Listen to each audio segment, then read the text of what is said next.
समस्या क्यान्सर रोगको छ। उपचार गरेको छ मुटु रोगको। काहीँबाट त्यो सन्चो होला त? अब यत्रो भीषण परिस्थितिसँग जुधेर हामी चुनावको मुखमा आइपुग्यौँ। अब बढी भयो 6-7 दिन होला, 8 दिन होला। अब समस्या कहाँ छ? हामी जनताले त्यतातिर हेरेकै छैन। नयाँ आयो, पुरै चमत्कार हुन्छ, अब देश त काया पल्टिन्छ भन्या छौँ।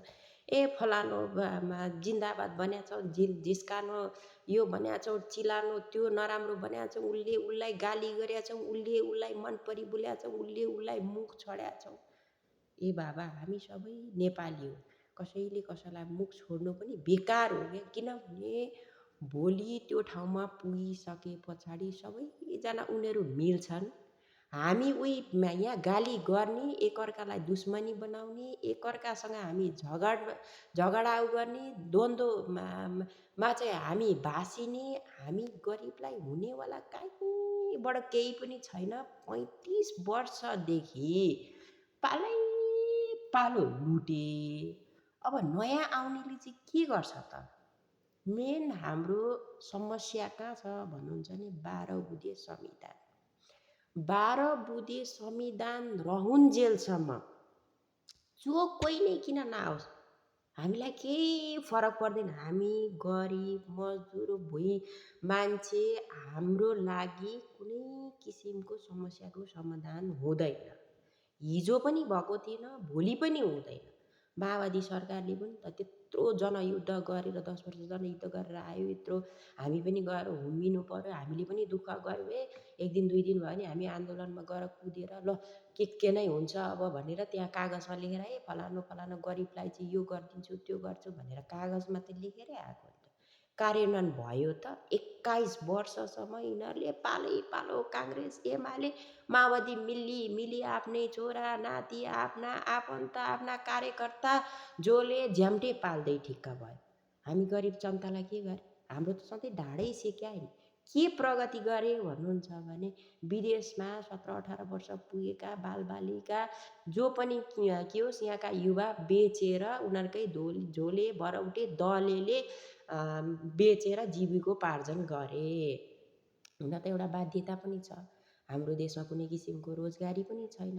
हामीलाई त बाध्य छ नि, अर्काको देशमा गएर पसिना बगाउन बाध्यता छ। दुनियाँको सबैभन्दा सर्वोच्च शिखर, विश्वको सर्वोच्च शिखर हिमाल भएको हाम्रो देश, प्राकृतिकले धनी देश, जलस्रोतले धनी देश, यदि नेता राम्रो नेतृत्व गर्ने त्यो ठाउँमा पुगेको भए, राम्रो किसिमको संविधान भएको भए, कानुन त्यही अनुसारको सबैलाई लागू हुने भएको भए, आज हामीले यो दिन देख्नु पर्थ्यो र फलाना आउँदाखेरि चाहिँ चमत्कार हुन्छ भनेर। हिजो हामी पनि त चमत्कार हुन्छ भनेरै कुदेका हौँ नि त। राजाकालमा राणाकालमा के भयो हामीलाई थाहा छैन। हामीले किनभने त्यो भोग्न पनि पाएन, बिहोर्न पनि पाएनौँ होइन। तर पनि अब अहिले हामीले पनि त धेरै कुरा सोच्नुपर्छ, धेरै कुरा विचार गर्ने बेला पनि त आएको छ नि। जब मान्छेले 35 वर्षसम्म त्यही सत्तामा पुगेर त्यही मान्छेलाई पालो खानु छ भने अब नयाँले आएर चाहिँ के गर्लान् भन्ने आश गर्ने। एउटा कागजमा फलानाले चाहिँ के अरे युवालाई यति गर्ने परे, इन्टरनेट फेरि दिने परे, एउटाले के अरे 100 दिनभित्रमा चाहिँ त्यो बचतकर्ताको थोरै पैसा रिटर्न दिन्छु रे, अर्कोले के भन्या छ, अर्कोले के भन्या छ। यहाँ विभिन्न किसिमका निकाले। के हामीलाई ललिपप चुसाउन खोज्या? अब त हामी के तिमीहरूले जे भन्छौ सुनिदिने? हामीले पत्याइदिनु पर्ने? किन पत्याउने? हामीले अहिलेसम्म के पायौँ र पत्याउनलाई? नाबालक छोराछोरी चाहिँ अर्काको देशमा दुःख गर्नलाई बेच्नु पर्या छ होइन। देशको यत्रो तिमीहरूले आलिसान बङ्गला र काला गाडी चढेका हामीले चाहिँ ऋणको भारी बोकिदिनु पर्या छ होइन। हामीले अब पत्याउने चाहिँ किन? अब कसलाई चाहिँ पत्याउने? ठिक छ, पत्याउने हो भने सुशान्ति सुव्यवस्थापना ल्याइदेऊ। हामीले जसलाई भोट हालिदिने पनि हालिदिने। हामीलाई त कालो कुकुर गएर प्रधानमन्त्री बनिन्छ भने हामीलाई केही फरक परेन। बालेन आओस्, रवि आओस्, छवि आओस्, कवि आओस्, जोसुकै होस्, हाम्रो पनि चाहना नयाँ नेतृत्व आओस्, नयाँ चाहिँ जोस जाँगर आओस् युवा आओस् भन्ने हो। आखिरी त्यही बुढै खाडा त्यही नै आउनु छ भने त हामीले पनि गएर उफ्रिने, हामीले एकअर्कालाई मार्ने, एकअर्कालाई कुट्ने, एकअर्कासँग लड्ने। किन हामी दाजुभाइ दिदीबहिनी लडेर चाहिँ हामीले तिमीहरूलाई लगेर कुर्सीमा राखिदिनु पर्ने, अनि तिमीहरू चाहिँ आलिसान बङ्गलामा बस्ने, अनि टङ टन्नसँगले हाम्रो ढाड सेकिन्जेल हामीले दुःख गरेको खुन पसिनाको चाहिँ तिमीहरू अगाडि र पछाडि बडीगार्ड घिसारेर हामी बाटो हिँड्दाखेरि पनि हामी चाहिँ रोकिदिएर तिमीहरूलाई बस्दिनु पर्ने। त्यसैको लागि चाहिँ के हामीले भोट दिनुपर्ने? भोट चाहिँ किन दिने हामीले? भोट दिनको लागि के गरिदिएका छौँ? के गरिदिएका छौँ र अब आनन्दले गएर भोट दिउँ न त। कमसेकम हामीले पनि त भोलिको दिनमा हाम्रा बालबच्चाका भविष्य यहीँ छ भनेर।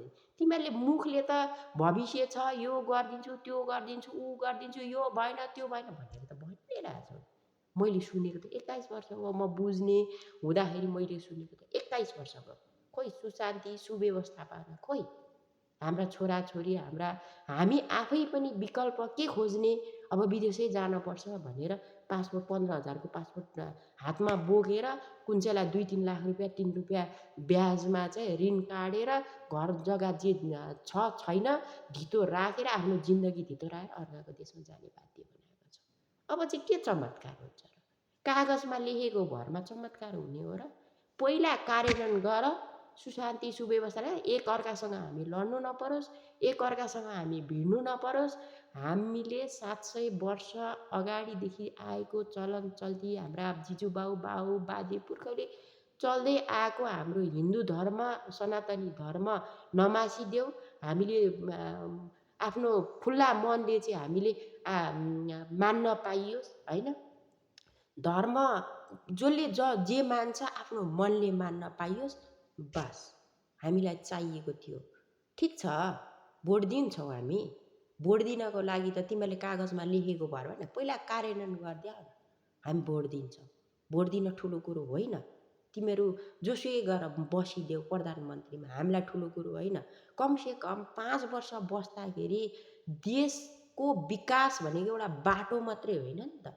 बाटो बनाइदिन्छु, त्यसलाई कुटी उ गरिदिन्छु, कुटेर काम हुने होइन नि त। कमसेकम यत्रो डिजिटल प्रविधि आएको छ, यत्रो चाहिँ प्रविधिको विकास भएको छ, रोड बनाउने प्रविधि आएको छ। कमसेकम के मान्छेलाई कुटेर बनाउने हो र?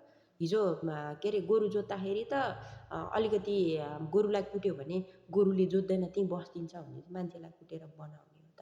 कमसेकम त्यस्तो उकास्ने एउटा अब हिजो जे मरसम्मार भयो, अब भोलि पनि त्यो उकासेर के लडाउने नै विचार छ तिमीहरूलाई? तिमीहरू नै लड न। तिमीहरूलाई चाहिएको कुर्सी हो, हामीलाई चाहिएको होइन कुर्सी। हामी त भोट दिने जनता हौँ, भोटर हौँ। कतिलाई यसो कमेन्ट गर्नुपर्छ चित्त नबुझेको कुरा, त्यसको झोले त्यसको भरौटे भन्छन्। झोले भरौटे कसरी भयो? कहिले झन्डा बोकेर काहीँ देखेको छ झोले भरौटे हुनलाई? कतिपयकाले कति रुपियाँको माल भनेर पनि कमेन्ट गरिरहेका हुन्छन्। के भनेको? तिमीहरूले सिकाएको तिमीहरूले दिएको शिक्षा नै यति नै हो त? कमसेकम लड्नु नपरोस्, मर्नु नपरोस्, कसैका छोरा छोरी कसैका दाजुभाइ दिदीबहिनी मर्नु नपरोस्। हामीले चाहेको त्यो, हामीले चाहेको सुशासन सुव्यवस्थापना शान्ति चाहेको। दुनियाँका देश कहाँबाट कहाँ अगाडि बढिसके। हाम्रो देशमा जहिले पनि कुर्सीकै लागि लड्या हुन्छन्, कुर्सीकै लागि लड्या हुन्छन्। यत्रो देश प्रगति हुन्छ? देश प्रगति गर्नको लागि त रोजगारी दे न, काम दे, काम गरा, काम गर न। यहाँ काम नगरिकन बसेर बिग्रेका हुन् मान्छेहरू। झोले बन्नेका त्यही भएर हो। त्यही झोले भरौटे त्यसैका आसे पासेलाई मात्रै होइन नि, सारा जनतालाई हेर्नु पर्यो नि। भोका नाङ्गा भुइँ मान्छे कयौँ छन् जनताहरू। के तिमीहरूकै अघि पछि लाग्ने मात्रै जनता हुन् त? भोट दिने चाहिँ जनता होइनन्? हामी त यो देशको नागरिक हौँ, यही देशमा जन्मियौँ, नेपाली भएर जन्मियौँ, नेपाली भएरै मर्न पाऊँ भन्ने छ नि। हामीलाई त त्यति चाहिएको हो नि त। हामीलाई त के चाहिएको? हाम्रो दुःख गरेर हामीले खाएको छौँ। तिमीहरूका घरमा भिख माग्न आएको छैनौँ। हामीले त भोट मजाले दिएका छौँ, हामीले कर तिरेका छौँ। हामीले कर तिर्नुपर्छ, कर तिरेर पनि भोट दिएका छौँ। त्यसको सही सदुपयोग गरिदिने भने आज हाम्रो देश कहाँबाट कहाँ पुगिसक्थ्यो? केही छ? केही गरेको छ? भोट देऊ। किन दिने भोट? केलाई दिने?